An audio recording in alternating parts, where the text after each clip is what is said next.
Judge Mathis just surgically broke down why you are a dummy if you don't believe that Nolan Walsh was murdered in cold blood. I think we all believe After that. all the evidence that have came out, if you still believe that Nolan Walsh accidentally drowned, there's something wrong with you. Definitely. And I don't know what it is. You got to figure it out. He broke down two crucial pieces of information: the bruise that was found on the back of Nolan Walsh's head, and then the audio from the boat. How you feel about this second autopsy that was done on Nolan Wells? Yes, I think when we last spoke, we were awaiting the forensic autopsy because the original autopsy performed by the county examiner, we just weren't convinced. It would be independent, quite frankly, because we weren't getting enough information from law enforcement. Right. And so it's usually what happens. Forensic autopsy came back. And lo and behold, even though they're trying to downplay it, and I understand Ben Crump and NAACP and others don't want to try and jump to conclusion or step too far out, but the forensic autopsy showed that there was what they call discoloration. No, I call them bruises in the back of the head, appearing that someone has had their hand pressed at the back of their head. So he got at drowned. the back of Nolan's head. So he got drowned. Okay. That's concerning to me. And what's even more concerning is when the autopsy sent over their notes to the independent autopsy that they took Nolan Wells' body to, they had notes. And from these set of notes, they'll figure out which bruises, which cuts was caused by the original autopsy, so they know to ignore it.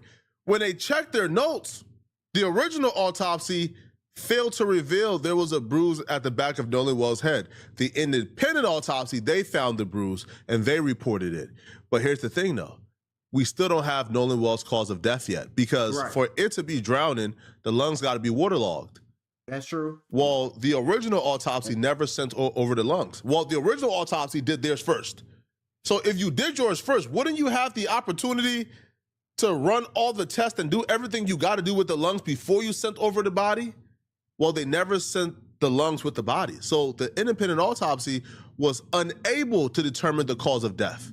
So basically what it seems like to me is he got drowned. I think they let him up last second, or maybe they were horse playing or whatever. He got drowned basically, and they're trying to cover up that he got drowned. That's what it sounds like to me personally. If you're asking me what's going on, that's what it sounds like, because there's no other reason or no other excuse for you not to send over. You don't mention the bruising on the back of the head that's concurrent with him getting pinned down by the head. That you don't mention, you don't send over the lungs when you're done examining the lungs. You did all types of crazy stuff, all types of cuts and all types of, you know what I'm saying, to make it harder for them to decipher what did you do and how did he die.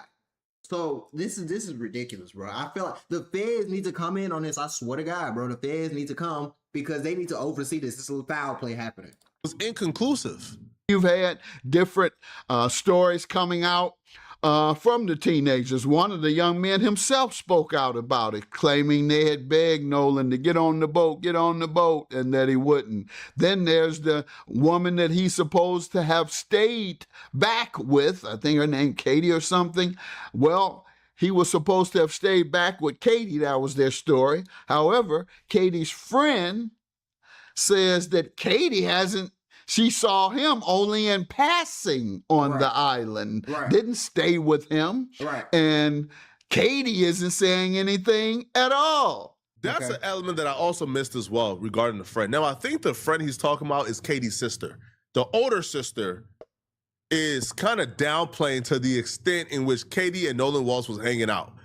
But the Katie portion of this, which we have to cover because the Katie portion directly debunks the friend's story, right? They claim that Katie will be their alibi, that Katie saw them leave without Nolan. Katie says, no, I didn't. The last time I seen Nolan was when y'all was calling him over. Right? So we're being put in a position where we got to look at a bruise in the back of his head, and that bruise could be anything, right? That bruise could be something that Nolan Wells already had. That could have been something where somebody knocked Nolan Walsh unconscious. Yo, we just seen a video where another man just got arrested for murder, where he knocked out a man and then threw him in the water while the man was unconscious. Was that bruise in the back of Nolan Wells' head a bruise from him being knocked unconscious, then they threw him in the water too? Who knows? It's impossible. But we're being put in a position that I think is very unfair. It's very unfair. Where we're being asked to ignore bruises on the body, autopsies like damn near being sabotaged because the lungs were not sent over and the throat was not sent over.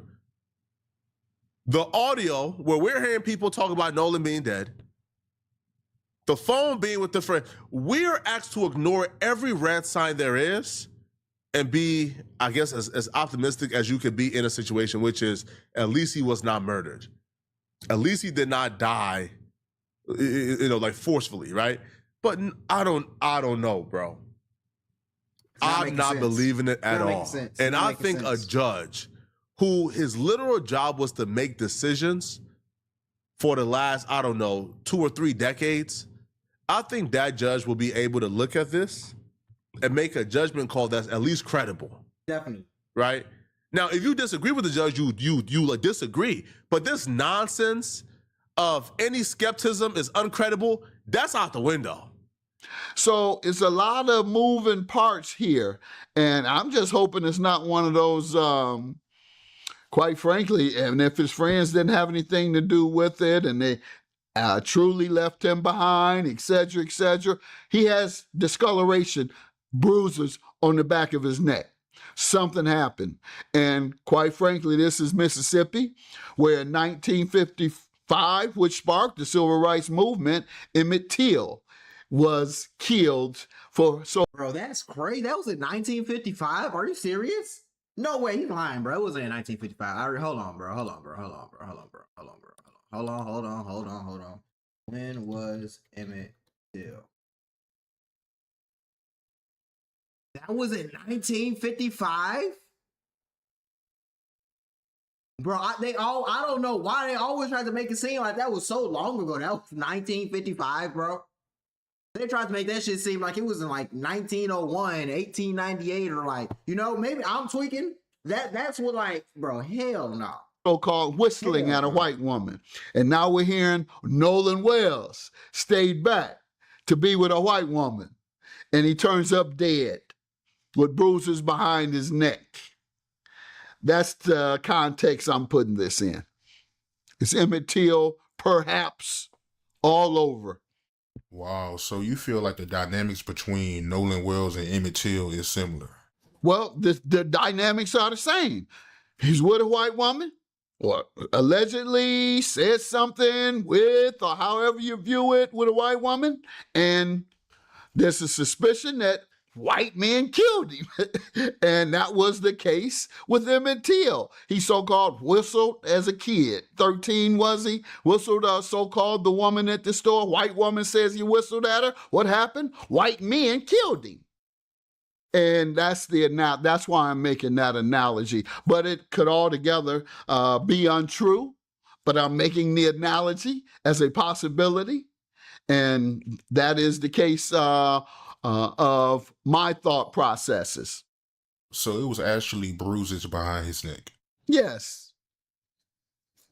Yeah, I mean, what else? Why is it only there in the back of your neck, which is coincidentally how you drown somebody? You put their head in the back of the neck and not let them up, and they try and push up, but you got the head down, so the head bruises in the back of the neck because somebody tried to hold it down. Yeah, everything is literally pointing towards they drowned that boy. Like, literally every piece of evidence, everything that's coming out, they're not sending the lugs over. They're not trying to goddamn cooperate with the independent forensics person. They're not trying to even really do a full investigation. They're kind of like dragging their feet with it, taking their time.